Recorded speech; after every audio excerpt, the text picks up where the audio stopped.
donde no oí. Bueno, cuando me dijeron que tenía que presentar esta mesa me dio un poco de vértigo. ¿Por qué? Porque la altura intelectual de las personas que tengo a mi lado es de resaltar y por lo tanto me sentí un poco pequeña. En primer lugar vamos a tener a Coro Rubio, que es miembro de la Junta de Gobierno del Colegio Oficial de Psicología de Vizcaya, así como miembro del Comité de Ética e Intervención Social de la Diputación Foral de Vizcaya. Y aunque suena muy largo el título, yo le voy a poner otro, si me dejáis y si me deja. Porque me parece que es una mujer con una inteligencia emocional y una fuerza vital increíble, y cuando la escuchéis me decís si tenía o no razón. Así que si ella se queda con el título largo, yo me quedo con el corto, y por lo tanto, pues cuando la escuchemos me decís con cuál nos quedamos todos. En segundo lugar, tengo a mi lado derecho a quien va a intervenir en segundo lugar, Cristóbal Molina Navarrete, catedrático de Jaén, escritor de un montón de libros y sobre todo de mucha crítica respecto a las sentencias judiciales más importantes y más actuales. Yo diría que, al menos a mi humilde entender, es una de las personas más actualizadas a nivel de todas las sentencias que se dictan en el ámbito europeo, así como las diferentes actuaciones de los organismos internacionales. Y os voy a decir un secreto: cuando no encuentro una sentencia del Tribunal de Justicia en la Unión Europea o de alguno de nuestros tribunales, pues llamo a su puerta, y como yo suelo decir que uno sabe lo que sabe él y lo que saben sus amigos, pues entonces llamo a su puerta y él me la facilita. Así que si en alguna de mis sentencias veis sentencias así como muy modernas y muy de Tribunal de Justicia en la Unión Europea, ya sabéis quién me las ha proporcionado. Así que de él poco más tengo que decir porque me asesora a mi trabajo. Y por último, tenemos a Manolo, que creo que todos le conocéis, Manuel Velázquez Fernández, inspector de trabajo, primero era jefe en Bilbao. Yo le conocí cuando empecé en materia de mediación, porque él trataba los riesgos psicosociales, el acoso, etcétera, y era un gran mediador en esas materias. Y ahora mismo pues le tenemos lejos, lo cual a mí me da mucha tristeza, pero está en el ámbito transnacional, actuando en Madrid, en Bratislava, etcétera. Ha sido, como se ha dicho antes, el que ha determinado el criterio técnico en materia de riesgos psicosociales, y es una gran persona. Y amigo, por supuesto. Así que os dejo con ellos porque yo tengo un poquito más que decir y seguro que ellos nos hacen muy amena la velada. Así que, Coro, cuando quieras.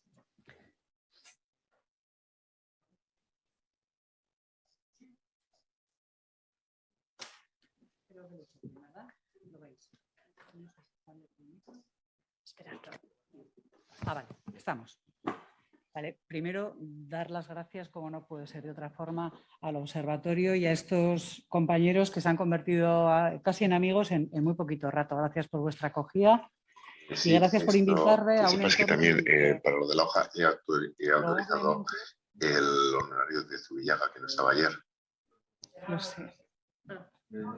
No, de los participantes. Vale, entonces, simplemente lo tengo autorizado de hoy.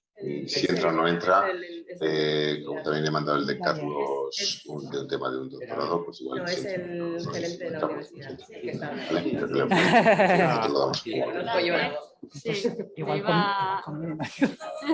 Cierra el micro. Si me lo metes ahora, estaba en plan de... Bueno, ya me he salido, por cierto. Pero bueno. Eugenio, para de hablar ya. Perdón. Sí. Sí. Tranquila. Pues no. ¿Está hablando o no? No, ya está. Gracias. ¿Hemos callado al jefe? Bueno, parto de la gratitud a mis compañeros y a mis compañeras. Me gustaría, con vosotros, hacer una parada en el camino para hacer una reflexión compartida y acompañada sobre los riesgos psicosociales y sobre el bienestar de las personas trabajadoras.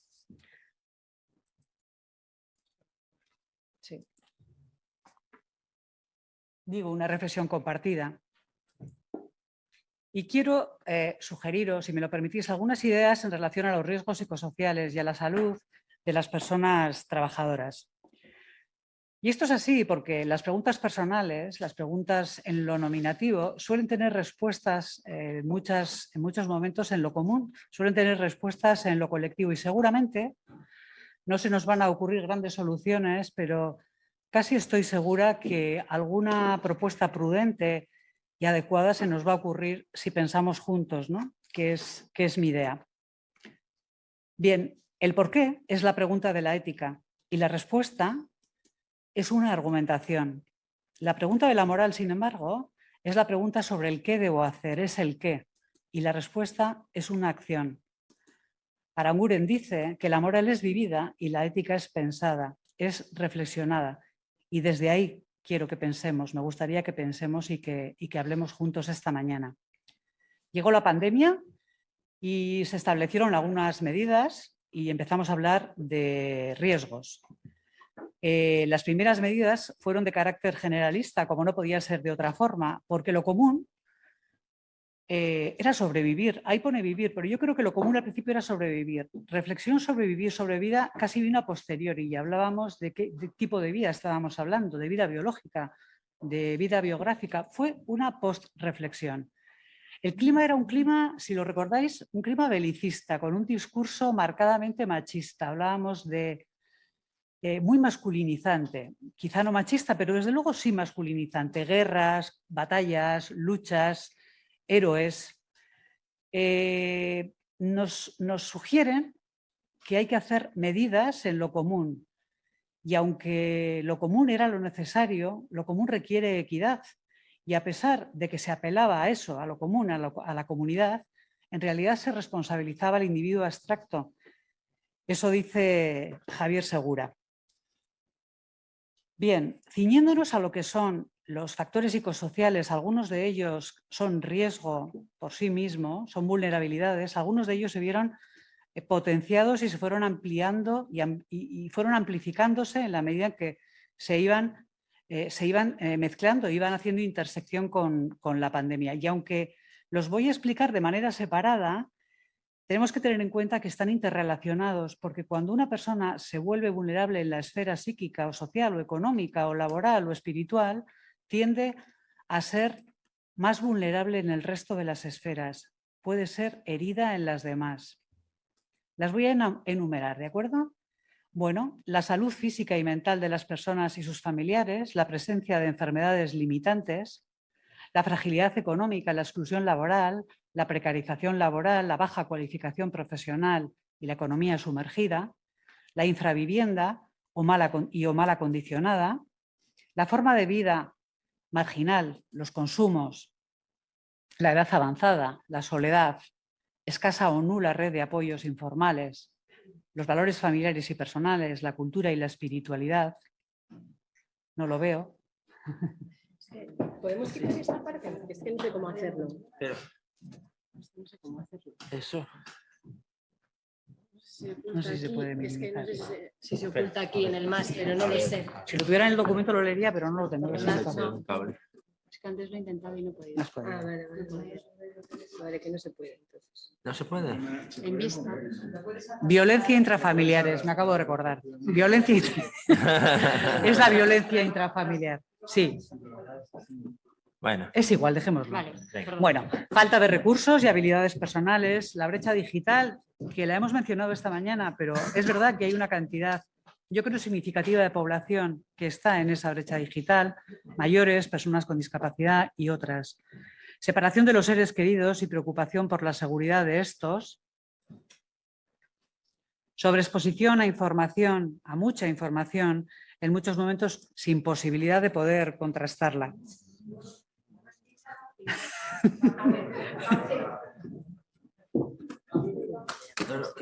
Dale a cancelar, Cancela. dale a cancelar, no le elimines. Perdón. Así lo bajamos a... Aquí lo puedes puedes minimizar. vale. Eso, minimízalo eso. Ya Ahora. está. Bueno, todo este cúmulo de factores sociales y de riesgos sociales generaron en la población miedo y sufrimiento psicológico. Miedo al contagio, miedo a ponerse enfermo, a no poder cuidar de uno mismo, a no poder cuidar de los otros que tengo a mi cargo a perder el empleo y, en definitiva, a morir. Hubo miedo a morir. ¿De acuerdo? La pregunta que cabe ahora es cómo nos encuentra la pandemia como sociedad y cómo nos encuentra como civilización. Y nos encuentra, nos atropella centrados en la libertad y la autonomía como dos valores fundamentales de la modernidad, pero una libertad y una autonomía excesivamente atomizada y centrada en el yo. Dice Victoria Camps que en la tradición bioética europea la autonomía no se relaciona con un sujeto que se autolegisla, desvinculado, que toma decisiones a su libre albedrío, que pertenece más a la tradición liberal americana, sino que se trata de un sujeto vinculado, enfocado y abocado a una familia, a una raíz, que se autolegisla, pero que también se autopone límites. Ella dice que los derechos son individuales, pero los deberes son relacionales. Os pongo esta foto que para mí tiene mucho sentido y mucha emoción. En 1789 Robespierre proclama por primera vez el lema de lo que sería la Revolución Francesa, con los tres pilares fundamentales: libertad, igualdad y fraternidad. Hace unos años, paseando por Oporto, mi marido y yo nos encontramos con esta pintada y nos hizo mucha gracia, pero nos pareció tristemente alegórica y hoy me parece que tiene una vigencia increíble. Liberté, égalité, Beyoncé. No hace falta fijarse mucho para saber qué se nos ha caído de ese triángulo de la modernidad. Bien, la pandemia nos atropella aprendiendo algo que ya sabíamos, pero que quizá no lo teníamos en nuestro radar, y es que somos estas tres cosas inherentemente y ontogénicamente. Somos vulnerables, somos frágiles y somos interdependientes. Vulnerables porque somos susceptibles de ser heridos, y eso significa la palabra. La palabra ferire hace referencia a esa cualidad por la que un objeto puede insertarse en otro y de alguna forma delimita lo que soy yo, mi yo interior, y lo que son los otros yo, los otros que están fuera, y lo otro que es también la naturaleza. Y esa barrera permeable que me ponen en interacción permanente, porque lo otro me hace funcional, lo necesito, pero a la vez puede volverme vulnerable. Somos vulnerables y frágiles en nuestra biología. Dice McIntyre que somos vulnerables en nuestra animalidad, que debemos reconocer, pero nuestra vulnerabilidad humana también es potencia.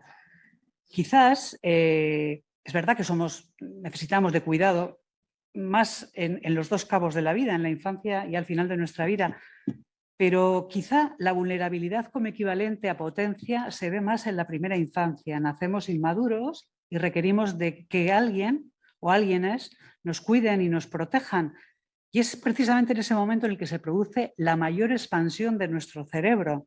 Es el momento de mayor aprendizaje. Las ventanas del aprendizaje humanas están abiertas muchísimo tiempo. El cerebro no se termina de mielinizar hasta entrada la segunda década de la vida, pero es en esa fase en la que somos tan frágiles cuando realmente cerebralmente crecemos. Y nuestro cerebro es un cerebro que no se adapta al medio, sino que lo transforma, tiene capacidad de transformación. Necesitamos a los otros y los necesitamos no solamente para que nos cuiden, necesitamos para que nos ayuden a co-construirnos. Me reconozco como individuo con identidad y con dignidad porque antes alguien me la reconoció. Necesito del otro, de su eco, de mi identidad en la suya. Bien, ¿cómo nos pilla la pandemia? Nos pilla con cierta, yo diría, deshidratación de lo común, ¿no? Estábamos en nuestras historias y hubo rápidamente que resetear y que hidratar todo eso y salir y reconocer todo lo que es nuestro como común, ¿sí? Y ahí yo creo que en una especie de tsunami, yo creo que un poquito emotivista en algunos momentos, apareció la comunidad. Aparecimos el yo contigo, vulnerables, frágiles, ante la incertidumbre, pero juntos. Porque es verdad que tenemos mucho miedo a lo incierto. Nuestro cerebro tolera mal lo incierto, nuestra cultura tolera mal lo incierto. Necesitamos certezas. Nuestro cerebro está constantemente elaborando hipótesis de cómo se van a comportar las cosas. Cuando vamos al metro y las escaleras no funcionan, tenemos un momento de titubeo, casi de mareo, porque nuestro cerebro ha proyectado cómo se va a comportar la escalera y nuestra conducta ya estaba modulándose para responder y para adaptarnos. Bien, Cuando no tenemos certezas, cuando nos enfrentamos a la ignorancia, y eso nos pasó en la pandemia, a lo primero a lo que apelamos es a la ciencia como entidad que tiene prestigio social para tratar de mitigar esa incertidumbre, ese desconocimiento. Y la ciencia, como no puede ser de otra forma, nos da conocimientos y nos da datos que son muy valiosos. A pesar de que la ciencia desde su humildad siempre dice lo que sabemos es esto, hasta ahora es esto lo que sabemos. No son certezas ciertas del todo. Pero dice Begoña Román que hay otra incertidumbre. Ella enfrenta el concepto ignorancia frente a ignotancia. Hay algo que es ignoto en la realidad humana, que se refiere a lo indisponible, a algo que nunca sabremos, que nunca conoceremos, porque siempre va a haber preguntas, ella dice, que no tendrán respuesta, porque somos falibles, somos mortales y moribles. Y ante esas preguntas sin respuesta, lo único que cabe es la compañía. Ella dice el abrazo en el amplio sentido. Y es un abrazo que no nos hace más débiles, sino que nos hace más fuertes, más humanos, más resilientes y más cuidadores. Vale, pues ahora viene cuando la matan. ¿Y a partir de ahora qué? Y esta es la pregunta, ¿no? Porque parece que no hemos superado la pandemia, que está aquí con nosotros, y empezamos a pensar que vamos a vivir con ella. ¿Hemos aprendido algo? Yo escucho últimamente mucho eso de que no hemos aprendido nada. Yo no estoy completamente de acuerdo. A mí me parece que, bueno, a mí me parece no, es una evidencia. Nuestra civilización ha hecho grandes cambios después de grandes crisis y catástrofes humanitarias. No es casual que la proclamación de los derechos humanos se produjera después de la Segunda Guerra Mundial, cuando vivimos como civilización y como especie aquella catástrofe, ¿no? Quizás estamos en un momento de repensar lo humano y de volver a repensar los valores comunes. No parece bueno ni generalizar el pensamiento catastrófico ni colocarnos en una especie de optimismo hipomaníaco. A mí me gusta decir que necesitamos realismo esperanzado. ¿De acuerdo? Bien. ¿De qué quiero hablar? Pues quiero hablar de esto. Quiero hablar del cuidado, de la salud de las personas trabajadoras en el contexto laboral y desde una perspectiva humanizadora. Quiero proponeros, apenas esbozar porque no voy a tener tiempo, pincelar un modelo de cuidado de la salud de las personas en los entornos laborales, basándome o amparándome en dos éticas. Por un lado, en la ética de la responsabilidad, Max Weber, que dice que debemos hacernos responsables de las consecuencias de nuestras intervenciones sobre las personas, y por otro lado, de la ética del cuidado, la ética feminista, Carol Gilligan. La ética feminista amplió el concepto de justicia introduciendo en él lo subjetivo, lo individual, lo biográfico, lo contextual, lo que compete a la persona. Estas dos éticas van a ser un poco los puntales de este modelo, que va a ser un modelo abierto por obras. Este es el eslogan que utilizó la Catedral de Santa María de Gasteiz en su restauración. Fue un tiempo en el que en esa restauración estaba abierta y se podía visitar. Y a mí es una idea que me gusta mucho porque un modelo abierto a mí me evoca participación, transparencia, hacer juntos y cierto toque de disfrute, ¿no? El que produce pensar que las cosas pueden ser hechas de otra forma, y porque además es de eso de lo que versa básicamente la ética. Voy a partir del concepto cuidar desde su etimología. Cuidar viene de cogitare, de pensar, y el frecuentativo agere habla de avanzar. Hablo de cuidar como proceso reflexionado que implica una acción global, conjunta, enfocada hacia el avance y la mejora, pero ¿de quién? Hacia la mejora del otro y de la otra, y también de lo otro, que es la naturaleza y que es nuestro medio. Voy a utilizar y me voy a nutrir de las dimensiones del cuidado que tan generosamente enunció y nos prestó Fernando Fantova y del desarrollo que concretó mi compañera Juana Aza en el Congreso de Bioética. Y voy a hablar de tres dimensiones. Voy a hablar de la dimensión humanizadora, de la dimensión relacional y de la dimensión empoderadora. Cuando hablo de dimensión humanizadora, quiero hablar de respeto a la dignidad. La dignidad es un valor que todos valoramos muchísimo, pero que nos resulta muy difícil de definir. Casi la conocemos cuando se vulnera, algo nos parece indigno o nos indigna. La dignidad ha estado históricamente hasta la modernidad vinculada a bienes o a conductas que desarrollaban las personas. En Cicerón estaba vinculada a la razón, Pico de la Mirandola la vinculaba a la libertad, Kant la vinculó a la moral, pero a partir del siglo XX se produce un despegue entre la persona y su comportamiento. Es decir, la dignidad deja de depender de lo que el sujeto haga para convertirse en algo inherente. Se proletariza. La dignidad pertenece a todo el mundo. En la fundamentación de la metafísica de las costumbres, Kant dice que las personas tienen dignidad y no precio, son fin en sí mismas y no solo medio. Bien, la cualidad de la dignidad la entendemos como algo, como un valor absoluto, no es un valor relativo, no está sometido a intercambio. La entendemos como inherente, la entendemos como propia, la entendemos como intrínseca. Xavier Echeverría dice que las personas son vulneradas en su dignidad cuando se las trata como un no valor, como un disvalor o como un valor medio para otra cosa.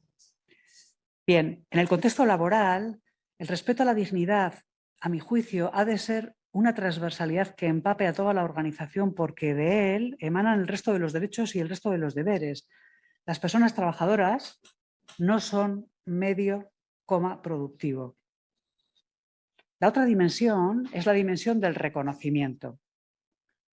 El concepto de reconocimiento lo trajo Hegel a la filosofía a través de la tradición del reconocimiento recíproco. Hegel decía que las personas no son entes atomizados, sino seres en permanente interacción. Alex Honneth retoma esa idea y desarrolla 3 esferas de reconocimiento que dice que son fundamentales para el desarrollo integral de la persona. La primera esfera es la esfera de la familia. Es la esfera del vínculo, la esfera del amor incondicionado, es la esfera del porque eres carne de mi carne, es incondicionalidad. Y ahí el niño aprende autoconfianza. La segunda esfera es la esfera de la polis, ya es la esfera de lo público. El sujeto es un sujeto de derecho y también de responsabilidades. Lucha por ser conocido como igual entre los iguales y ahí la persona adquiere el autorrespeto. La última esfera, que para mí quizás es la más significativa en los entornos laborales, tiene que ver con la esfera de lo social, la esfera de la solidaridad.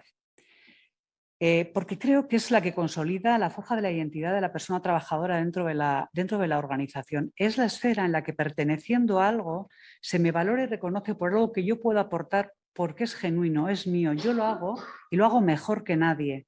Y cuando lo presto a mi equipo de trabajo, soy reconocido y se me es devuelto en forma de autoestima. Identificar en las personas trabajadoras estas capacidades, potenciarlas, reconocerlas, aportarlas al grupo, a lo común, además de ser una práctica virtuosa por sí misma, genera confianza, genera sentido de pertenencia y es protector propiamente, protector psicológicamente. Hay una tercera dimensión en la humanización y es la identidad. La neurobiología nos muestra que cuando conocemos a alguien y cuando hablamos de nosotros mismos se activan las mismas áreas cerebrales. Es decir, me conozco conociendo al otro. El otro, su mente, tiene eco en mi cerebro y tiene eco en mi propia identidad. Las personas trabajadoras obviamente tienen identidad, tienen valores, están en un barrio, pertenecen a una familia que seguramente estará esa comunidad vertebrada con unos valores comunes y otros propios, y va a un entorno laboral. Es verdad que cuando se trabaja con otros suele haber una tensión permanente entre lo grupal y lo individual. La persona contribuye a formar el grupo, pero no se disuelve en su identidad. En la naturaleza tenemos ejemplos de comunidades de animales que tienen conductas eusociales tremendamente consolidadas y desarrolladas. Un hormiguero es un ejemplo, si os habéis parado una vez a mirarlo, es un ejemplo de trabajo bien organizado, de reparto de roles. Diríamos que las hormigas hacen muy bien lo que tienen que hacer, pero cuando se muere una hormiga, rápidamente se la sustituye y nadie la echa de menos, porque las hormigas no tienen capacidad de reconocerse identidad y dignidad. Las personas sí somos capaces de reconocernos en nuestra identidad, en nuestra dignidad. No somos sustituibles, no somos medio. Bien, voy a la siguiente dimensión. Beatriz me está metiendo prisa y tiene razón. La dimensión relacional. Quiero hablar en esta dimensión de las conductas altruistas, las conductas de cooperación y las conductas de reciprocidad. Estas conductas las constató Darwin mientras escribía El origen de las especies y yo creo que le tuvieron que dar más de un dolor de cabeza porque él constataba que algunos animales, pero las personas seguro, utilizaban parte de sus recursos propios para ponerlos al servicio de los demás y eso no encajaba en la teoría de la evolución. Algo se fue estructurando filogenéticamente en nuestro cerebro para enfocarnos al otro. Tal es así que los estudios de la psicología social sobre la felicidad a día de hoy en la actualidad dicen que las personas reportan mayor bienestar y felicidad cuando hacen un regalo a otro que cuando se regalan a sí mismos.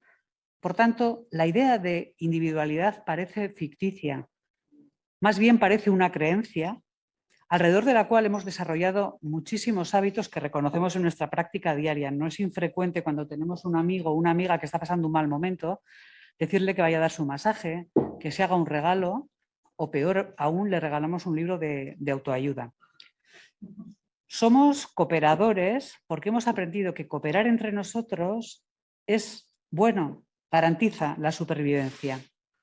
La cooperación entre nosotros se va consolidando en la medida en que nuestra convivencia es incierta. Me explico. Yo coopero contigo porque hemos aprendido filogenéticamente que cooperar tú y yo nos ayuda a salir adelante y el egoísmo no nos es rentable, como tampoco nos es rentable el altruismo incondicional.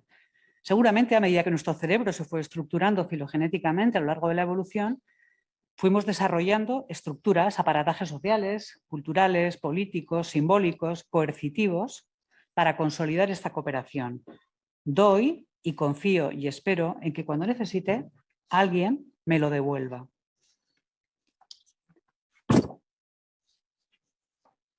Generar dinámicas de cooperación en el trabajo siempre va a ser más rentable y más saludable que generar competencia y competitividad. Trabajar en cooperación es protector y además es coherente con nosotros. No nos lo tenemos que inventar, lo tenemos de serie, ¿sí? El último valor que quiero referir al aspecto, a la dimensión relacional, es el de la confianza. Las empresas y organizaciones empresariales lo tienen muy claro y hablan mucho de generar confianza en el cliente, de generar confianza en el mercado, pero de generar confianza en las personas trabajadoras. Cuando hablaba de las relaciones de cooperación ya hablaba de crear confianza, porque ayuda a sobrevivir y ayuda a sobrevivir bien. Necesitamos confiar en que el otro va a hacer lo que dijo que iba a hacer y se comprometió que iba a hacer. Durante la crisis pandémica fue un valor que aparecía en lo público constantemente. Confiábamos en nuestro personal sociosanitario y en que hiciera las cosas bien y nos protegiera. Desconfiábamos de las informaciones, de las no informaciones, desconfiábamos de la vacuna. La confianza es otro valor que conocemos y reconocemos en base a su cara negativa, a la desconfianza.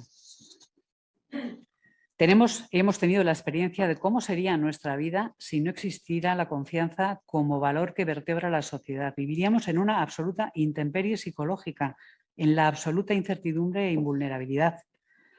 Las relaciones laborales que se basan en la confianza, en el concepto de compromiso, comprometere, de todas las partes, también es una práctica protectora, porque atenúa la incertidumbre. Y ya sabemos y hemos visto que toleramos más la incertidumbre, que nos provoca malestar, desasosiego, ansiedad. Bien, la última dimensión es esta, es la dimensión empoderadora, la creación de capacidades y oportunidades. Amartya Sen dice que la economía debe tener por meta crear buenas sociedades. Y Amartya Sen, Premio Nobel de Economía, por cierto, crear riqueza al servicio de las personas. Toda profesión tiene un bien interno y un bien externo. El externo es el más obvio, es el material. Es ese salario digno con el que yo cubro mis necesidades y puedo llevar a cabo mi proyecto de vida. Pero también tiene un bien interno, que es el que la dibuja y el que la diferencia de las demás. Es además el que me compromete como profesional individual en mi responsabilidad y también afecta al colectivo.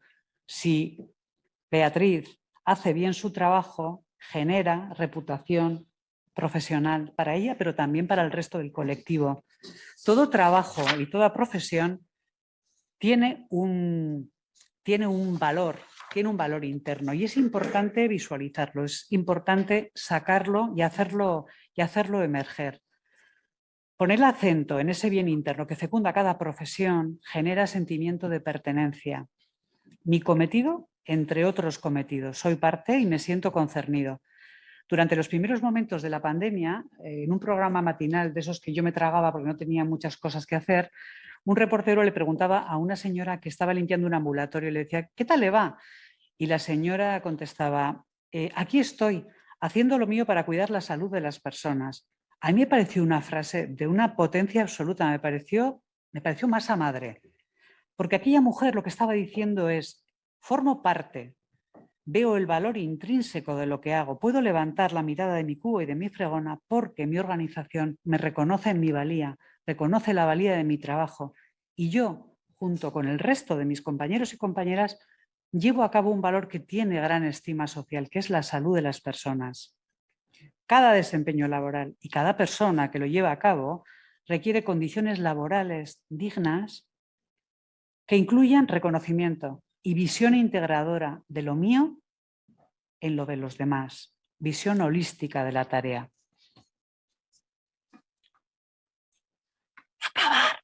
Creación de capacidades, que me he saltado de diapositiva. Bueno, dice la profesora Cortina que a los derechos se exigen, pero que a la felicidad se invita. Puede sonar un poco disonante hablar de felicidad en este contexto, pero la felicidad es algo que debemos buscar y el contexto laboral debe generar oportunidades y condiciones para que cada persona lleve a cabo su proyecto de vida feliz.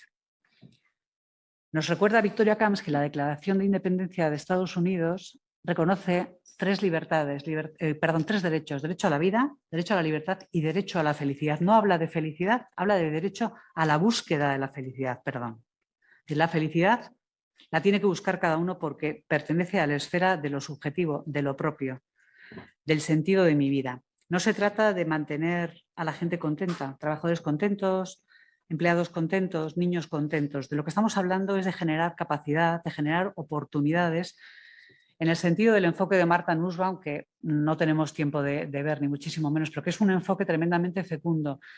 Martha Nussbaum dice que las personas son fin en sí mismas, y no se pregunta solamente por el bienestar medio o total, sino que pregunta sobre las oportunidades de las que disponen las personas.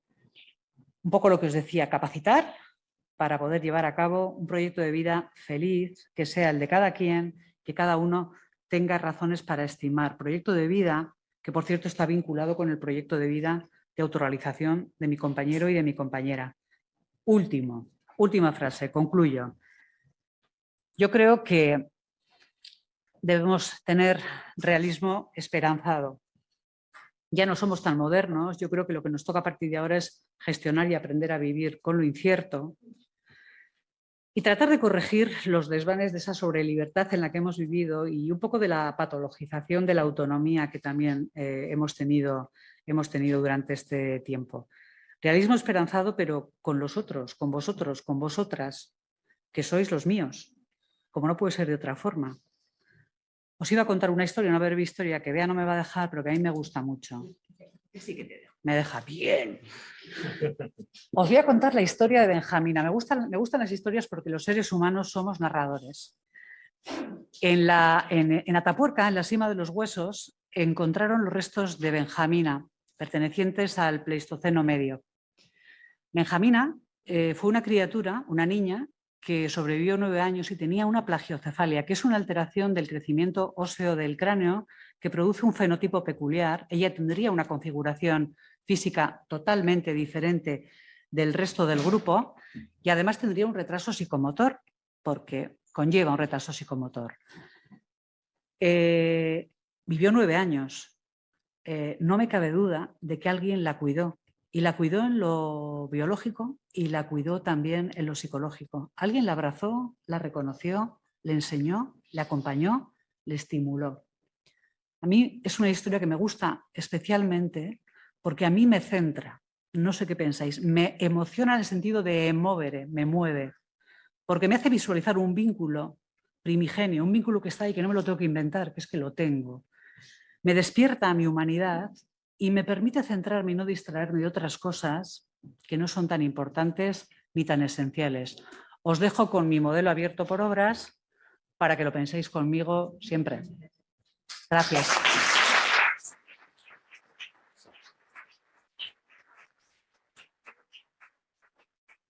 Como veis, nos engañaba que el título segundo, el que yo le había puesto, era bastante mejor que los títulos oficiales que a veces no están, ¿vale?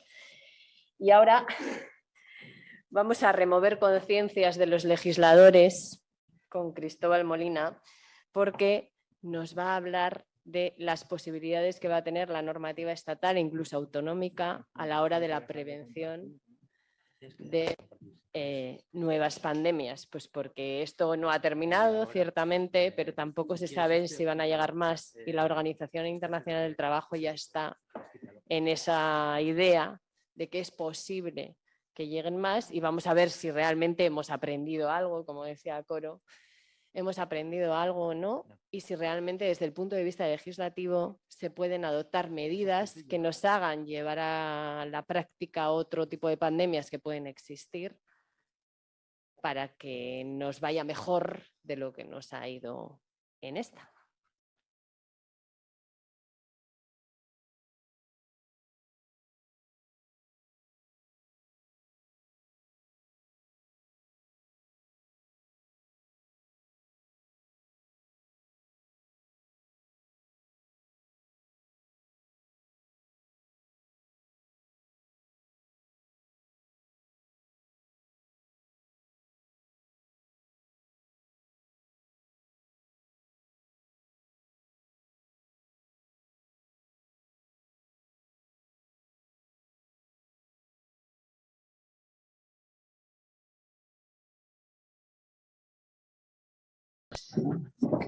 Bueno, ahora que la ciencia nos deja, la tecnológica.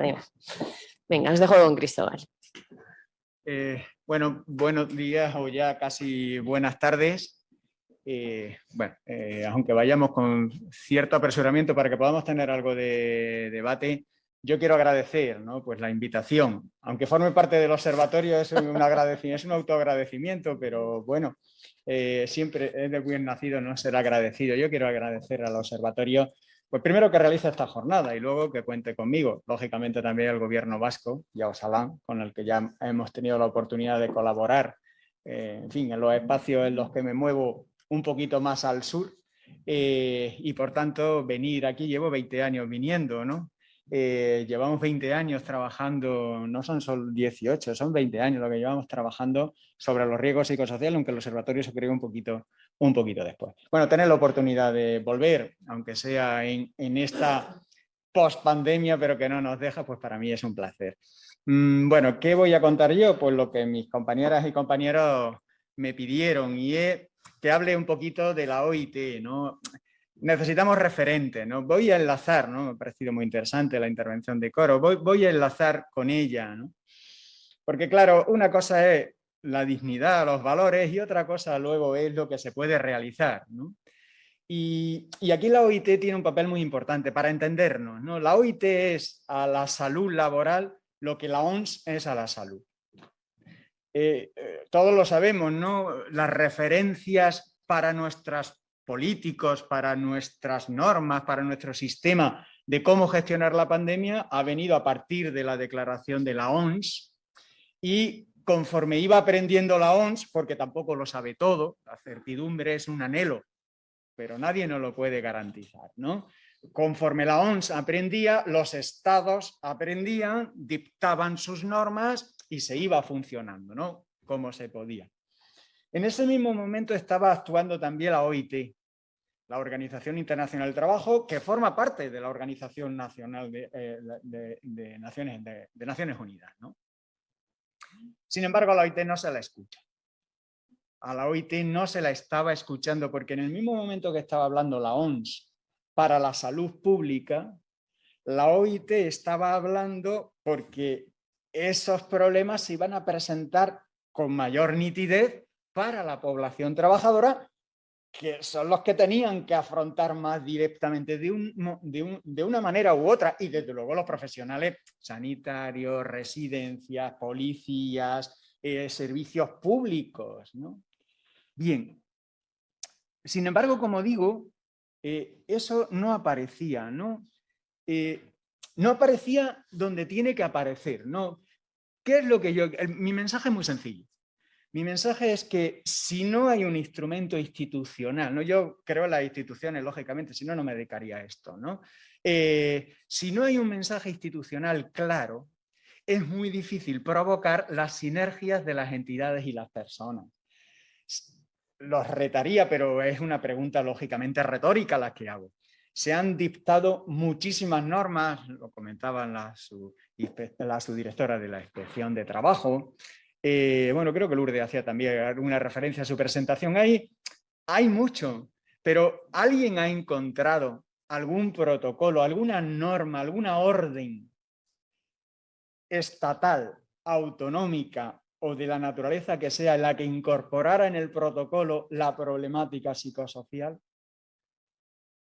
Si lo hacen, le agradecería que me la enseñaran, porque no existe. No existe, pero el problema no es que no exista en marzo, en abril, en mayo, en julio. Es que a día de hoy no existe. Se han sucedido, incluso ya tenemos una ley, tenía siempre el mismo precepto. Hay un precepto que, aunque es de salud pública, recogía expresamente las obligaciones para los centros de trabajo. No aparecía.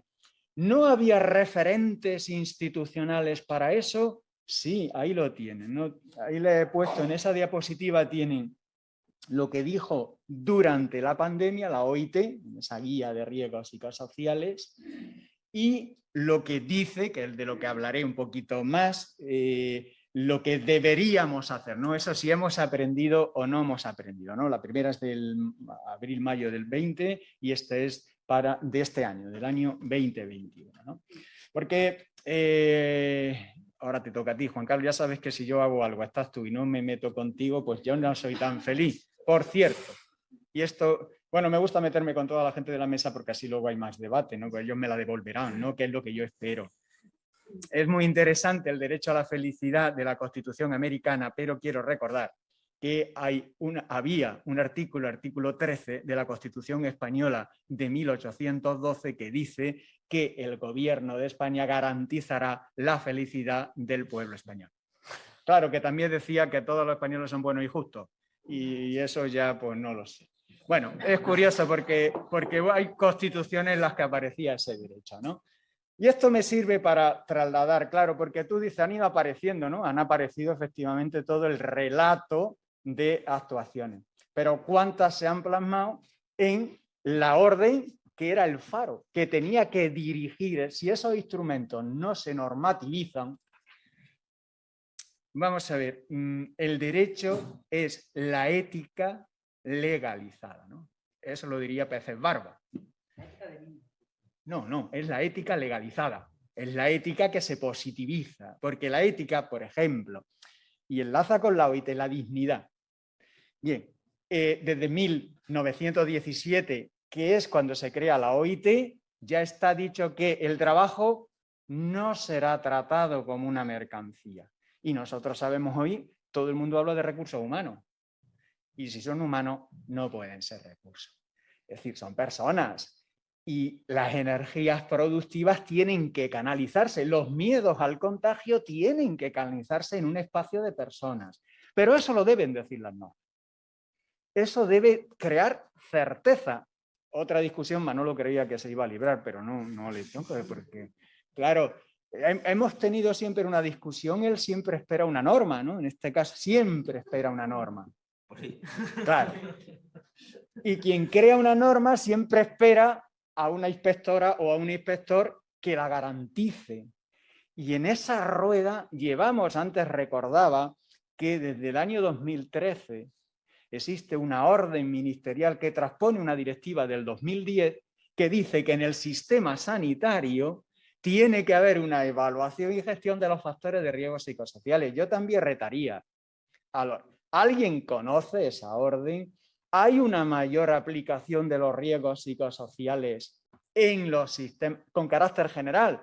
Y en fin, por no meterme con nadie, pero bueno, como Madrid está en el centro, y esta vez iría con Bea, aunque ya no tiene culpa, claro, la Sala de Madrid ha dictado varias sentencias condenando al sistema sanitario madrileño porque no evalúa las cargas de trabajo. No evalúa las cargas de trabajo. Si esas cargas en una situación de pandemia se multiplica, alguien debió, ya no los equipos, ¿no? Eso es distinto, los equipos de protección individual que también, sino que expresamente la sala, oiga, esto genera una sobrecarga, bajas situaciones de incertidumbre que le obligaría a usted a hacer una evaluación, ¿no? Bueno, todo esto que yo le estoy diciendo, esto está dicho no por mí, lógicamente, sino alguien que tiene autoridad, como es la Organización Internacional del Trabajo. ¿Y esto qué me dice, no? A mí me dice que efectivamente pasan los años y nos sigue faltando esa visión de que los riesgos psicosociales son como el resto de los riesgos. Y de hecho, por también, ¿no? Pues, en fin, abrir otro tema, si es que no he abierto muchos, con la inspección de trabajo, porque aquí ha salido un tema que para mí, al que le tengo mucho cariño, y es que esto no era, ¿no? Que esto no era una cuestión de salud laboral, hubo que hacer una orden porque, a ver, con esto de los funcionarios habilitados, pero hombre, el artículo 1 dice que es normativa laboral todo lo que tenga que ver con las que cree o situaciones que genere riesgo. ¿Cómo que necesitábamos una? Eso tiene un problema que se ha explicado perfectamente antes y es para la habilitación de funcionarios. ¿Cuánto dura la habilitación de funcionarios? Si solo mientras la pandemia o cuando ya pase la pandemia. Es decir, todo eso tiene cuestiones prácticas. Todo eso está establecido en una guía. Es muy interesante esa guía. ¿Por qué? Porque pone ejemplos. Y a veces es muy interesante porque creemos que Europa está en el centro del mundo. Y bueno, pues lamentablemente no es así. Los ejemplos que pone la OIT, hay otros estados, otros países que han adoptado prácticas de este tipo. Es muy interesante. Aquí ha habido una aluvión, se contaba también antes, de normas, pero ni una sola en materia de salud laboral. Ni siquiera propiamente, salvo el tema de la orden y los protocolos, en materia de asistencia integral. Hay un carácter refractario a regular eso, cuando en otros países se estaba haciendo. ¿Eso qué nos cuesta? ¿No? ¿Eso tiene coste? Bueno, yo le he dado solo un estudio que hemos hecho muy recientemente, en el que también ha participado esta universidad, Manolo, en fin, el Juan Ignacio, el observatorio, distintas organizaciones vinculadas a atender a personas que trabajan pues, con personas vulnerables y colectivos. Bueno, en ese estudio, ¿qué ha sacado? Bueno, primero, el 34%, quiere decir que esto cuesta, al final son números, yo soy de letras, pero los números al final te dan una imagen, ¿no? Te dan una imagen para que luego puedas pensar, ¿no? No para que te quedes en el número frío. El 34% de las personas por la situación de confinamiento le ha generado una ansiedad moderada o alta, que es 3 veces superior a la que se produciría sin ese tipo de medida. Eso decir, bueno, pues eso lo sabe cualquiera, pues claro, a quien le gusta, y sobre todo los niños, hacían una pregunta, ¿por qué los jóvenes? Porque para los jóvenes es mucho más jodido, porque nosotros ya pues, podemos quedarnos en casa, pero para los jóvenes están creciendo, están naciendo a la vida, ¿y cómo se nace a la vida? Relacionándose. Si le cortas sus vías de comunicación, los has fastidiado. O sea, tiene una explicación de por qué pasan determinadas cosas. Si el 34% de la población tiene ansiedad, el 44% de la población trabajadora es unas estimaciones bajas, ¿eh? Hay otros estudios que lo sitúan en el 67%. Pero además es que la Organización Mundial de la Salud ya ha dicho que de ese 44%, el 20% va a tener trastornos significativos desde el punto de vista de la salud mental. Y una cosa que normalmente no se le pone atención, se ha doblado el número de personas que consumen hipnosedantes. ¿Y por qué casualidad que en sectores feminizados y vinculados a determinadas actividades que han sido primera línea? Fundamentalmente limpieza, personal de residencia y personal sanitario, ¿no? Es decir, esto cuesta. Y ya para terminar, antes de que le estresemos demasiado a la moderadora, Bien, eso es como no hemos hecho lo que nos han dicho que hay que hacer, han pasado esas cosas. Y ahora, ¿qué nos dicen que debemos hacer? Pues bueno, ahí tenemos al director de la OIT que dice: las normas no son inútiles, no llenan solo páginas de boletines oficiales del Estado, que es mi título, o de las comunidades autónomas, ¿no? Porque aquí debe haber un sistema integrado, estamos hablando de una cuestión que es competencia estatal, ¿no? Que es la regulación de la salud en el trabajo, ¿no? Bueno, pues, ¿qué es lo que hay que hacer, ¿no? 3 pinceladas y termino, ¿no? Para que ustedes se queden con algo concreto, ¿no? Si es que hay algo de lo que he dicho que les pueda interesar especialmente. Primero, todo el mundo habla de emergencia, lo habéis puesto ahí, pero si alguien va a nuestro artículo 20 verá que ahí aparecen incendios, como antes comentabas, ¿no? Es decir, y primero auxilio, ¿no? Claro, dice, oye, ¿qué son primeros auxilios? Pues todo es primer auxilio. Nuestra normativa, que tiene ya 26 años, no está preparado para esto. En esos planes de emergencia no tiene nada que ver, por cierto, con las pandemias que van a venir con una recurrencia mayor. Eso ya está también analizado para la gente que estudia el cambio climático. Es decir, las cosas no pasan porque sí, pero por otro, las crisis ambientales. Tenemos un segundo, pero no hemos terminado todavía de una emergencia, pero ya estamos en otra. Yo recuerdo que el Parlamento ya decretó que estamos en emergencia climática. El Parlamento Europeo. Y ya se están planteando problemas. Por tanto, habría que remozar esa norma expresamente. Bueno, ahí he puesto la página, da igual, pero es para que veáis que está. Segunda cuestión, el diálogo social. Esto porque he oído a la viceconsejera, es verdad que el diálogo social ha funcionado, pero ha funcionado para los ERTEs, ha funcionado para la gestión. Bueno, ella me dice que no, pero bueno, como estamos para debatir, no hay ni un solo convenio colectivo en España que haya recogido los temas de prevención de riesgos laborales. No se han integrado, al menos en lo que yo conozco y creo que algo conozco, no se han integrado. Tanto es así que no se han integrado que solo hay un convenio en España, solo un convenio colectivo del grupo Inditex, un acuerdo para materias concretas, en el que sí que se recogieron cómo se iba a gestionar. ¿Qué problemas genera eso? Muchos. ¿Por qué? Porque y ya ha llegado al Tribunal Supremo, que ha aceptado que cuando se producen modificaciones de condiciones de trabajo, cambios de turno, que tengan que ver con situaciones excepcionales, no con las condiciones propiamente organizativas y económicas, el empresario tiene capacidad para modificarlas unilateralmente. Claro, nada del artículo 41, nada de consulta. Esto ha dado lugar a una cantidad de demandas enorme. Bueno, enorme, varias en distintas comunidades autónomas. ¿Esto cómo se hubiera resuelto? Pues se hubiera resuelto si hubiera habido negociación a través de la digitalización, aunque estemos en confinamiento, en que las partes, no la empresa solo, sino la empresa y los representantes legales de los trabajadores. Insisto, hasta donde mi conocimiento llega, solo un convenio colectivo, que es ese acuerdo, y fue muy conflictivo. Y para terminar, otra situación, la incertidumbre, ¿no? Porque todo tiene que ver con la incertidumbre. El tratamiento de la enfermedad profesional es la tercera recomendación. Bueno, hace más, ¿no? Pero yo tenía que elegir algunas para que quedaran medianamente claros, ¿no? Y fueran cosas muy concretas, ¿no? Algo tangible, ¿está de acuerdo o no está de acuerdo? Que lo dice la OIT, que es una organización tripartita, insisto. Ahí están las administraciones, ahí están los empresarios, están los trabajadores, por tanto tiene una legitimidad redoblada, ¿no? Porque están las tres partes, no siempre ocurre, de hecho es la única institución internacional en la que están. Bien, obviamente la gente que tiene que enfrentarse, ¿no?, a estas situaciones, lo mínimo que se le puede garantizar es que si le pasa algo va a tener una reparación adecuada.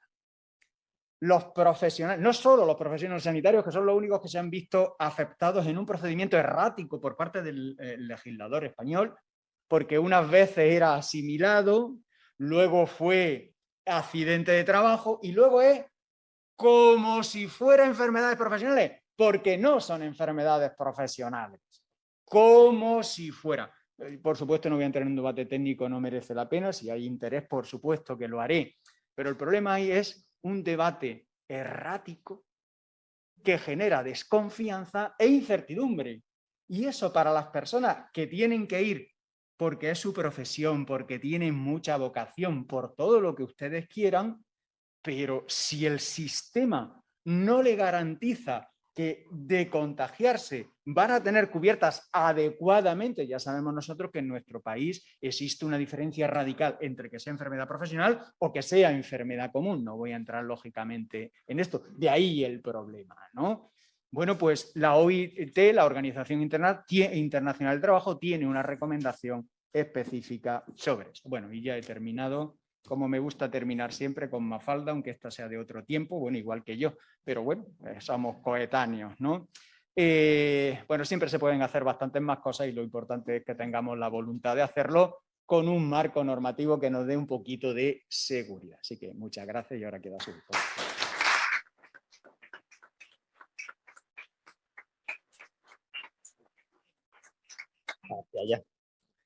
Bueno, ya los dejo con Manuel Velázquez, que nos va a hablar de cuestiones tan importantes como el envejecimiento de la población y cómo vamos a poder atender a esos retos que nos supone el defecto poblacional por la falta de nacimientos, que va a llegar, aunque no nos lo creemos, la precariedad laboral, así como las materias en igualdad y diversidad que se nos plantean como retos de futuro, como puede ser la brecha digital, el teletrabajo, el cuidado de las personas, como por ejemplo que la igualdad no se está planteando o no se están planteando, por ejemplo, legislativamente los mismos derechos por los cuidados de los niños que por los cuidados de los mayores, por ejemplo, ¿no?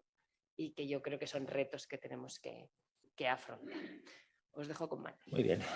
Oye, pues, bueno, pues ya no voy a decir que buenos días o estas cosas porque he estado en todas las mesas y haciendo todos los papeles y ahora, pues bueno, yo voy a hablar de los riesgos psicosociales y de los retos que tenemos. O sea, ya sé que la pandemia ha modulado, la respuesta ante estos retos, el reto demográfico, el tecnológico, el reto de la igualdad.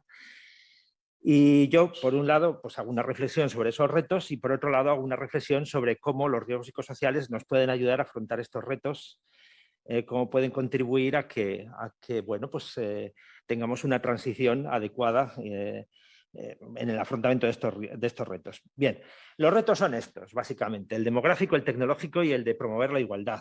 Hombre, vamos, ya sé que esta clasificación que hago es discutible, naturalmente, y además hay cosas que están entremezcladas. O sea, el reto demográfico entraña muchas cosas, también entraña un reto tecnológico, también el de promover la igualdad, también el de promover la igualdad está muy relacionado con el reto tecnológico. O sea, están entre sí muy relacionados estos retos. O sea, lo que pasa es que hago una clasificación pues, para poder entendernos, para poder llegar a establecer pues, cuáles pueden ser, digamos, las 6 políticas, que eso es lo que voy a definir. Estas son básicamente las 6 políticas que hay que hacer. Ya sé que también esto es discutible, podría haber muchas más políticas, esto está, digamos, dependiendo de cómo lo quiera enfocar cada uno.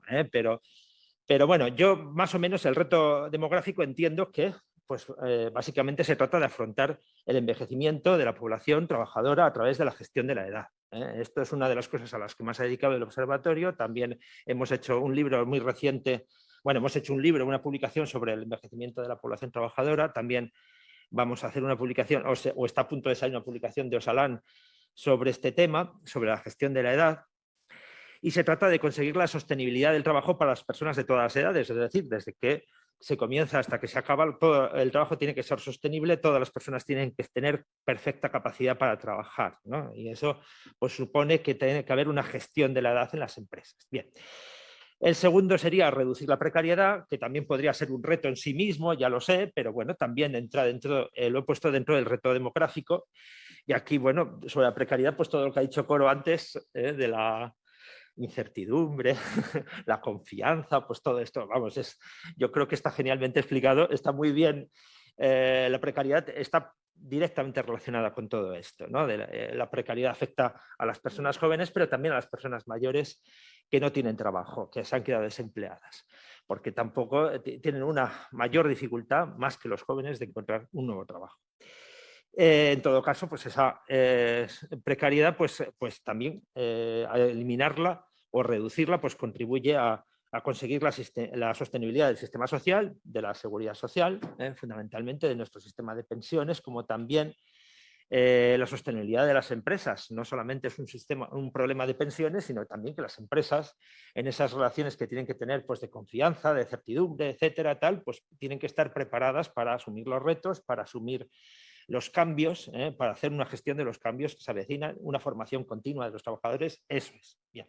El reto tecnológico. El reto tecnológico básicamente es extender o así lo he sintetizado yo, extender el teletrabajo. Extender el teletrabajo en condiciones naturalmente adecuadas, no estas que hemos vivido, pero que es el reto del futuro. Naturalmente que va a haber teletrabajo, no, a lo mejor de la forma que ha habido, tendrá que haber una forma más pues de mayor calidad, naturalmente, y garantizar el derecho a la desconexión. Dentro de esto también está el tema de la brecha digital, que ahí influye el tema de la igualdad, del envejecimiento, del reto demográfico, del envejecimiento de la población trabajadora, pero está dentro, lo he metido ahí dentro del reto tecnológico. El reto de promover la igualdad ya sabemos que es un derecho reconocido desde hace mucho tiempo y formalmente reconocido, pero hemos llegado a la convicción de que la igualdad, si la queremos de verdad, hay que promocionarla, hay que hacer todo lo posible para que esa igualdad sea real, cierta, tal. Esto lo dice artículo 9.3 de la Constitución española, ¿no? El parágrafo ese sacado de la Constitución italiana, creo recordar, ¿no? El parágrafo vaso, creo que era, ¿no? Bueno, que hacer lo posible para que remover los obstáculos que impiden que la igualdad sea algo real, efectivo, etcétera, tal. Bueno, pues esto es a la convicción que hemos llegado, ¿no? Que la igualdad no basta con reconocerla formalmente, sino que hay que hacer todo lo que podamos para promocionarla, para que sea real y efectiva. Bueno, pues entonces ya está dentro de esta la igualdad de perspectiva de género, de perspectiva de edad, la perspectiva funcional, que se refiere fundamentalmente a las personas con discapacidad, y la inclusión de personas de diferente origen cultural. Eso ahí, bueno, ese origen cultural creo que es la mejor forma de describirlo, no de origen étnico o estas cosas, ¿no? Esto, que bueno, que es que así lo dice alguna ley en concreto, pero bueno, es... Bien, la gestión de los riesgos psicosociales, que es lo que vamos a comparar, los retos con los riesgos psicosociales. Pues los riesgos psicosociales se refieren, esto ya hay un consenso después de la 45003, ISO 45003, son los factores organizativos y las relaciones o aspectos sociales en el trabajo. Es esto. Y la gestión de los riesgos sociales, pues, debe condicionar la gestión de las personas por las empresas a través del análisis previo, de la toma de decisiones, etc. No se trata entonces, y esa es la idea, de algo que se puede subcontratar en un servicio de prevención, que esta es otra de las cosas que, bueno, que es a donde ha conducido uno de los vicios a los que ha conducido nuestro sistema de prevención de riesgos laborales, que la prevención es algo que se subcontrata, que se ocupan otros, pero no se ocupa la empresa. No, es la empresa la que se tiene que ocupar de esto. Y entonces es algo que está muy, muy enraizado. Desgraciadamente, España es el país que tiene más externalización de la prevención de riesgos laborales, de la gestión de la prevención, después de Eslovenia, el segundo de Europa. Y bueno, eso sí, las estadísticas que salen de Essener parece que tenemos más evaluaciones de riesgo que nadie, pero luego a la hora de contar con medios, pues los medios propios que tenemos son pues de ese entre el 10 y el 20% de empresas tienen medios propios, el resto no, tienen medios ajenos, lo han subcontratado todo, absolutamente todo. Bien, vamos a ver el primer reto, que es la gestión de la edad y el trabajo sostenible. El fin de la gestión de la edad es lograr que haya trabajo asequible para todas las personas y de todas las edades, y entonces pensar a largo plazo para actuar de manera preventiva para aquellas personas que estén haciendo trabajos que exigen esfuerzo físico, pues cuando lleguen a los 50, 60 años puedan seguir ejerciendo ese trabajo porque se han cuidado su prevención, es decir, se han cuidado sus condiciones de trabajo. Bien. Por un lado, se trata de adaptar el trabajo a la persona y anticipar el cambio, es decir, ajustar las características del puesto a las personas, esto está en la ley, y la formación para afrontar esos cambios tecnológicos, sobre todo impedir la brecha digital. El reto digital, del trabajo digital está aquí, del reto tecnológico está también, como veis, interseccionado. Bien, Pero ir más allá, hay que ir más allá, pues organizar el trabajo para que se adapte a las personas. Es decir, no solamente se trata de que se adapten los puestos de trabajo, sino organizar el trabajo para que tener en cuenta que hay tareas, formas de trabajo que no pueden hacer todas las personas y por lo tanto hay que organizar las transiciones laborales hacia otra actividad, hacia una forma de jornada laboral estable, además también porque hay que tener en cuenta que las personas de más edad son más frágiles a los sistemas de turnos y trabajo nocturno y que tienen que ser adaptadas a la persona. Bien. La gestión psicosocial de la edad pues, tiene que estar reflejada en la evaluación de riesgos. Tiene que hacerse análisis por grupos de edad y análisis de trabajo nocturno y a turnos. Esto tiene que estar presente en las evaluaciones. Y las medidas de actuación pues, tienen que abordar esas transiciones profesionales, esa forma de organizar el trabajo, de que no siempre estés en el mismo puesto de trabajo, para determinados trabajos, naturalmente, no para todos, pero en muchas ocasiones hay que organizar el trabajo para que las personas se adapten.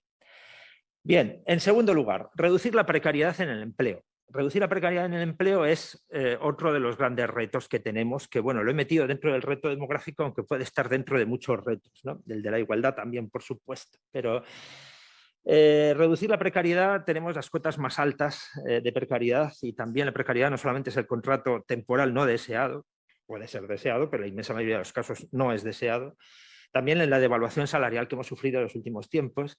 La precariedad es contraria a la sostenibilidad del sistema social y empresarial porque las pensiones deben estar sostenidas por personas que tengan alto nivel salarial y cualificación profesional y porque se necesita una estabilidad para que las personas adquieran formación continuada, hacer sostenible la empresa y todo lo que decía Coro antes de que haya confianza, de que no haya incertidumbre, pues naturalmente que sí. No progresa la sociedad teniendo estos índices tan altos de precariedad. Y ya sé que, bueno, cuando surge este debate siempre se dice, bueno, pero entonces no se van a crear tantos puestos de trabajo. Hay que tener una visión no a corto plazo, sino a largo plazo. Hay que crear puestos de trabajo de calidad para sostener nuestro sistema social y nuestro sistema empresarial también. Entonces, hay que concebir esas políticas para reducir la precariedad a su mínima expresión, políticas que son, por un lado, legislativas de negociación colectiva, pero que también pueden ser de empresa. Políticas de empresa de anticipo del cambio para que haya adaptaciones continuas a las novedades, de aumentar la fidelización de los trabajadores, su compromiso con la empresa, reducir, en definitiva, su incertidumbre, y aumentar su confianza, que son esto de los valores de los que hablaba Cuero antes. Bien, la gestión psicosocial de la precariedad, pues también está previsto, bueno, en el criterio técnico de la Inspección de Trabajo del que antes he hablado, pues bueno, no es una idea nuestra, sino del SLIC, es decir, de la Comisión Europea, un comité que hay de inspectores de trabajo de la Unión Europea sobre seguridad y salud, el SLIC. Entonces decía en esas orientaciones, que luego se han traducido al criterio técnico, pues que una de las unidades de análisis tenía que ser si los trabajadores tenían un contrato fijo o temporal. En las medidas de actuación, pues tiene que haber unas medidas tendentes a la reducción e integración de esas personas, a la inclusión de esas personas en la empresa y a la reducción de la precariedad.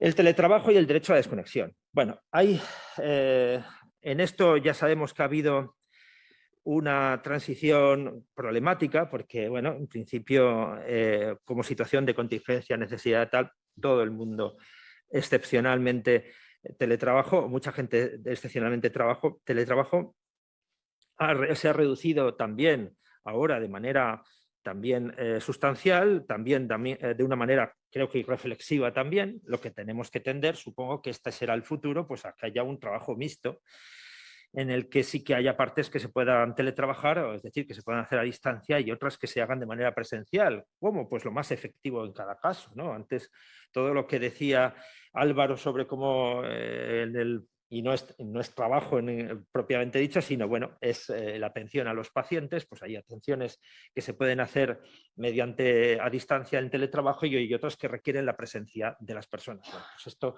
ocurre en muchísimos trabajos, hay que modular cuando se requiere nuestra presencia y cuando es mejor hacerlo de manera online o teletrabajando, en muchas reuniones que son de puro trámite, etcétera. No es necesario viajar tanto, no es necesario moverse tanto. Hemos aprendido que esto pues puede tener sus ventajas y sus inconvenientes y hay que modularlo, con el tiempo se encargará de modularlo. Los retos paradójicos que hay que afrontar: por un lado, el aislamiento, hay que pedir el aislamiento y garantizar el derecho a la desconexión, es decir, no estar tan comunicado, el estar... es paradójico, es decir, es aparentemente contrario, pero se puede estar aislado y también muy conectado, excesivamente conectado. Las políticas sobre empresa de desconexión es otra de las asignaturas pendientes porque todavía no tenemos modelos oficiales sobre cómo se hacen esas políticas y hay todavía pocos ejemplos de cómo se están haciendo, pocos ejemplos reales de políticas de desconexión en las empresas. Tendríamos que impulsarlo, yo creo que desde las administraciones públicas. Hay también una recomendación del Parlamento Europeo que incluye hasta una propuesta de directiva y que incluye algunos aspectos que no se contemplan en la actual legislación, en concreto pues, las excepciones a las reglas generales de desconexión, los criterios para el uso personal de dispositivos que sí están en la ley, pero no dentro de las políticas de desconexión, pero sí están dentro de la Ley Orgánica de Protección de Datos, y los protocolos sobre el ciberacoso, pues que también están dentro de esa recomendación del Parlamento Europeo. Los protocolos que se hacen de acoso pocas veces o casi ninguna recoge los temas de ciberacoso que afectan sobre todo a los teletrabajadores. Bien, la gestión psicosocial del teletrabajo, pues hay que garantizar el derecho a la desconexión, el tiempo de disfrute de la vida personal, y es aquí, entre esta separación, yo creo, entre el trabajo y la vida personal, donde más tiene que influir la gestión psicosocial. Hay una sentencia muy importante del Tribunal de Justicia Europeo sobre el caso de la radiotelevisión eslovena, que hablaba precisamente de esto. Hay que, la evaluación de los riesgos psicosociales debe discernir cuando el trabajador está en condiciones, la persona que está en condiciones de hacer vida personal al margen del trabajo o no está en esas condiciones porque está pendiente continuamente de los requerimientos que le hace la empresa para trabajar. Entonces, tiene que haber una separación clara entre el trabajo y la vida personal. Esto es la desconexión, en el fondo también, cuando se está teletrabajando, pero cuando no se está haciendo también trabajo presencial, muchas veces ese trabajo presencial es de estar pendiente, estar a disposición. El estar pendiente, estar a disposición, a veces deja disfrutar de la vida privada y a veces no. Eso es lo que hay que valorar y en eso tiene que entrar la gestión de los riesgos psicosociales en este aspecto. La promoción de la igualdad de género, pues hay que hacer un diagnóstico de la desigualdad y se hace a través después de las normas que hay en la Ley de Igualdad, de la ordenación del tiempo de trabajo a la conciliación. Lo que es novedoso también, y eso lo hemos incluido en el criterio técnico de la Inspección de Trabajo, es que se haga unidades de análisis, una desagregación por sexos a la hora de analizar los datos, porque en las condiciones de trabajo es cuando se da esa desigualdad, muchas veces funcional entre una segregación entre personas de distintos sexos. Bueno, pues entonces es ahí como algo que no sustituye al plan de igualdad, sino que lo complementa en cuanto a la hora de hacer diagnósticos. Los diagnósticos pueden ser muy válidos, pero la evaluación de riesgos psicosociales puede proporcionar una información adicional que de otra forma no se obtendría. Entonces, por eso, esa es la idea que quiero transmitir. La gestión de los riesgos psicosociales puede favorecer las políticas de igualdad por razón de género en estos aspectos, tanto el diagnóstico como la adopción de medidas. Vamos. Promover la igualdad funcional. La igualdad funcional no está regulada más que en el Real Decreto Ley Legislativo 1/2013 actualmente a través de un sistema de cuotas o de incentivos a la contratación. Y hay, también para la discapacidad, tanto originaria como sobrevenida, pues hay un artículo, el 25.1 de la Ley de Prevención de Riesgos Laborales, que naturalmente sería aplicable, pues a examinar la compatibilidad de esa persona con las condiciones de trabajo. Pero promover la igualdad y la inclusión de estas personas en el trabajo y en su plena igualdad, es decir, en la promoción profesional, etcétera, en todos los aspectos, eso en estos momentos no tiene una traslación legal, o sea, es voluntario. Esto, claro, hay que comprender, se trata de hacer comprender las ventajas de esa integración, de esa inclusión, de hacer un análisis diagnóstico y un plan de medidas, y la evaluación de riesgos psicosociales que pueda ayudar. Lo que pasa es que no hay un marco normativo, como sí lo hay con respecto a la igualdad por razón de género. En la igualdad por razón funcional o que atiende a las personas con discapacidades, pues no existe este grado de protección tan amplio, ¿no? Solamente existe ese sistema de cuotas que está en el Real Decreto Legislativo 1/2013. Y ya por último, ya termino. No he dicho nada, ¿eh? Vale. Controlo. Bueno, es que estoy haciéndolo más rápido, porque si no, no llegamos. Bueno, vamos a ver. promover la inclusión y la diversidad. Y estoy hablando aquí del tema de la diversidad cultural, fundamentalmente. De la diversidad cultural, pues que cada vez es más importante en nuestras sociedades, porque hay personas de inmigrantes de otros países cada vez con más frecuencia, y también está relacionado con el reto demográfico, el que haya menos nacimientos de personas, el que haya un envejecimiento progresivo de la población, hace que sea necesario pues, el recurrir a personas a la inmigración, con lo cual entonces es un fenómeno que va a ir creciendo. ¿Existe ahora mismo un marco legal para esto? No existe un marco legal, también existe una promoción voluntaria, promoción voluntaria que bueno, pues la preconiza la propia Comisión Europea, las instituciones europeas, también hay aquí fundaciones, ni siquiera el gobierno, es la Fundación Diversidad y otras instituciones de parecida naturaleza, pero pues en realidad también tratan de promocionarlo haciendo comprender las ventajas de la inclusión y la integración de todas las personas de distintas culturas, porque es maravilloso para la innovación de las empresas, la apertura a nuevos mercados, o sea, es algo que conviene a las empresas y que conviene a las personas que están trabajando en ellas. Bueno, esto es lo que se está intentando en estos momentos, pero no existe ningún marco legal, sino un marco, digamos, de incentivación, de voluntario, Y es aquí entonces donde tienen cabida los llamados planes de diversidad, para lograr la plena inclusión e igualdad de todos los tipos de colectivos. Los planes de diversidad abarcan a todas las posibles situaciones de discriminación.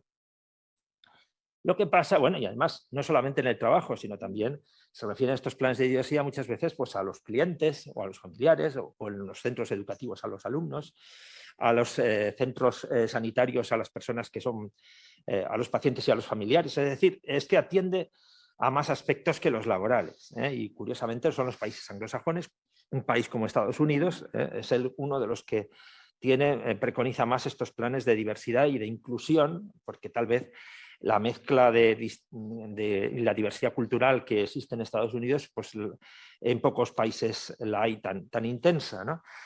En todo caso, pues bueno, también hay que hacer, pues como en todos los planes, un diagnóstico y un plan de medidas adaptadas a cada situación, y la evaluación de riesgos psicosociales también puede jugar un papel en esto. También pues haciendo esos análisis con personas con diversidad cultural, pues en qué condiciones de trabajo se encuentran. Se trata de ver, de aclarar si existe algún género de diferencia entre unos y otros en las condiciones de trabajo, y esto, las evaluaciones de riesgos psicosociales pueden contribuir a hacer ese diagnóstico y también adoptar, por supuesto, las medidas que se deriven de ese diagnóstico. Bueno, y con esto he terminado.